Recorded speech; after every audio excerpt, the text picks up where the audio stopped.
The Buu Saga, the final saga of Dragon Ball Z, and for a time, what we thought was the finale of the entire franchise. This was a season with so many twists and turns, it was really difficult to keep up.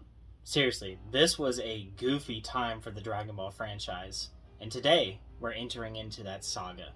Before I continue though, if you haven't seen any of this series yet, please, part 1's right there. If you have, leave a like, and subscribe if you're not subscribed. It helps the channel out immensely. I know I don't typically set goals, but for this one, I'm going to set a like goal of 10. We're going to see where it goes. Can I get 10 likes on the video? I'd appreciate it. In our last part, we had the thrilling conclusion to Gas versus the likes of Goku, Granola, and Krillin, with special guest appearance of Piccolo as well. Gas was quite the strong fighter and was growing stronger by the minute, but Goku unlocking the likes of Super Saiyan 3 along with very much needed backup through Granola using his intense sniping techniques, and Krillin utilizing the Spirit Bomb for one last hurrah. We saw a victory for the Dragon Team, but it wasn't one without questions. As Goku went to leave New Namek, he was given the Scouter by Minato and informed of the name Bardock and told to ask some questions about it. He made his way back to Earth and approached Vegeta and Raditz and asked them the question, who is Bardock? That's where we left off. Let's see what's next. Goku had directed the question of who is Bardock to Vegeta, but Raditz interjected. That's our father, Kakarot. Where did you hear that name at? I heard it from an old Namekian. We just got back from a different planet. I gotta fill you in on a lot of details, but we helped out an elderly Namekian there that seemed to know him. You said that's our dad? Raditz seemed shocked that someone knew the name of Bardock and actually lived to tell the tale. He peered down into Goku's hand and saw a Scouter. Is that a Scouter? Was that our father's? Yeah, it must be. Why do you think the Namekian gave it to me? This time Vegeta interjected. It probably has audio logs on it.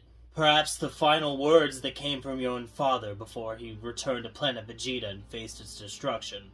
That old Namekian gave me some details. He told me that that Bardock guy had received news that planet Vegeta was going to be destroyed. So maybe this Scouter has some info on it after all. I don't know if I'm ready to hear it though. You shouldn't listen to it until you're ready. There's a reason I didn't tell you about your family.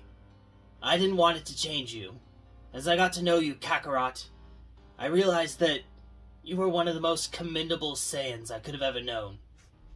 So, if you're going to listen to that log, make sure you're prepared for it not to change you. Because if it makes you worse, I'll regret it. So Goku looked down at the Scouter and contemplated. And then he decided he was going to put it away for now. He definitely listened to it one day, but now was not the time. Then he looked up bright-eyed. Oh, guys! By the way, I know Super Saiyan 3 now! And in unison, both of the Saiyans screamed, What?! Years passed and the Dragon Team enjoyed a time of peace. Everyone was growing up with their young ones. Kini, Goten, and Trunks were becoming very close friends with each other. Marin was also around every once in a while. Krillin giving up the life of martial arts and growing his hair out. He was pretty proud of the last accomplishment that he did, and he spent a lot of time around Goku. Goku actually was very social, more so than he had ever been. This new lease at life was one that he wasn't taking for granted.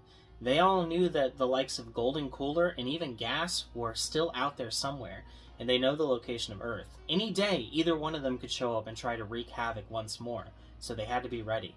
They stuck around together quite often, training and having a lot of fun. Even the likes of Gohan was keeping up with his training quite well. He definitely wasn't at the pace of the other Saiyans anymore. However, he was nowhere near as weak as he would be in the original series. You see, the likes of Piccolo definitely kept him on his toes. This iteration of Piccolo is much stronger than the original was, and he was always eager for a training partner. Caracol was definitely a help, but he was still superior to him in power, so he was always looking for something to pump him up so that he could turn around and teach new things to Caracol as well. Now, Raditz and Vegeta both achieved Super Saiyan 3. Nappa, however, didn't, and neither had Gohan. Nappa's age was just starting to get to him, and it was becoming tougher to achieve. He was on the brink of it, but he just wasn't quite there. And Gohan, because he was splitting studies with training, was able to get Super Saiyan 2 to a more stable state. However, Super Saiyan 3 was just beyond him at the moment. Vegeta achieving Super Saiyan 3 was something that he kind of scoffed at. When he felt the power leak coming from it, he saw it as an inferior technique and dropped down to Super Saiyan 2, aiming to perfect it instead. And Raditz, he was pretty split about it. Goku seemed to love using it, even though it was a huge power sink. So Raditz attempted to keep up as well. The two of them managed to learn the technique a little bit better. And because of that, Vegeta was actually kind of wondering if he had made the wrong move. But he stuck pretty solidly with it, and the amount of stamina he was able to maintain in Super Saiyan 2 was pretty crazy. If a battle drug out for a pretty long time, Vegeta definitely got the upper hand against the likes of either Goku or Raditz. However, if it was an all-out brawl in a quick pace, Vegeta didn't have the upper hand anymore. It was a good trade-off between them all, and they considered each other equals regardless. Well, as best as they could. Vegeta always had a little bit of a say about that. Being the strongest, the Prince of all Saiyans, he had to be on top, at least in name. Now you might be asking yourself, what about the fusion dance? Did Goku go ahead and teach it to the children? Well, no, not yet. You see, it is a dangerous technique, and it's one that needs to be done correctly. Goku didn't see a need to teach it to the likes of Goten and Trunks, or Kame for that matter. Plus, leading up to the events of the Buu saga, they are still kind of young. The fact that they learned it in the main series was actually a little astounding, and kind of a last-ditch effort. So, no, they're not going to learn it unless it's necessary. During this time gap as well, Vegeta and Raditz did indeed make their way to Planet Yardrat. They agreed that when their kids grew older, they would take them with them and train. Goku also accompanied them, not wanting Goten to fall behind. Even though he was a little bit younger, he figured he'd be old enough to do it. And so the six of them all went together to the planet Yardrat and learned some techniques. Trunks, Goten, and Kine, well, they did the best that they could, but techniques came kind of difficult to them. But they did learn how to focus their energy pretty well. Vegeta, however, learned Spirit Fission, just as he did in the Maro arc. And Raditz learned Instant Transmission, following in the footsteps of his brother, who he had come to admire quite a bit. He saw it as a very useful technique. Now, Kine, she was a very smart child. She actually was grasping a little bit better than Trunks and Goten, who were more apt to goof off with each other. So she actually learned the basics of healing. This was a big lesson for the two boys. If they continued to goof off, they wouldn't really be able to catch up very well. It doesn't completely change them, but it does make them a little more apt to actually focus when the time was necessary. They all headed back to Earth with their new gains in hand, and more time passes. Eventually, Gohan actually met someone. She was a pretty outspoken person by the name of Videl, and she got along very well with the likes of the Dragon Team. There is still great Saiyaman activity in this story, however, it's more difficult for it to be tied to Gohan.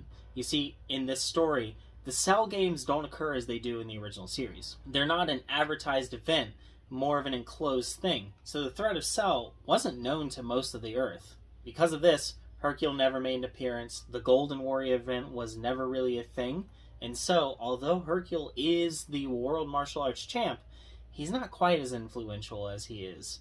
And because of that, too, there's no real connection between Gohan and the Great Saiyaman.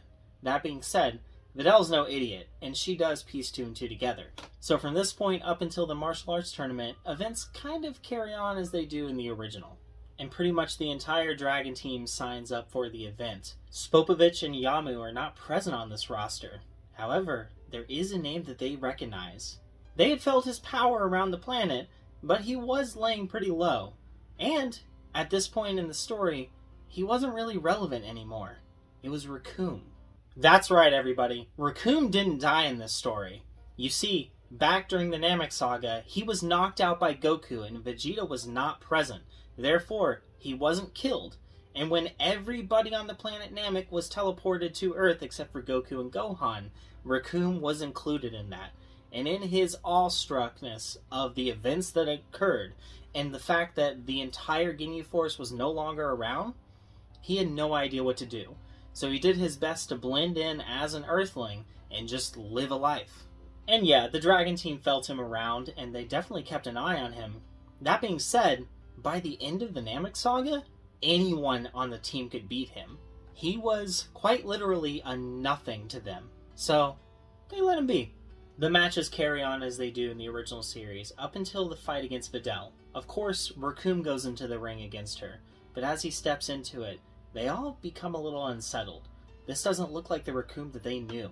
Even the Raccoon on Namek was a little bit fun-loving. He seemed to have a smile on his face as he was beating everyone to a pulp. And he kind of saw it as a game, but this Raccoon, this one was stern, and he had this odd aim on his face. No one knew what was going on. Raccoon wishes to pummel you into the ground. Raccoon requests that you hand over your energy, please. Videl doesn't know what's about to befall on her, but that's where we're going to be leaving things for right now. If you guys like the Boo Saga, you might like this goofy story where Kid Trunks and Goten time travel. It's right there. Thanks for watching. Bye.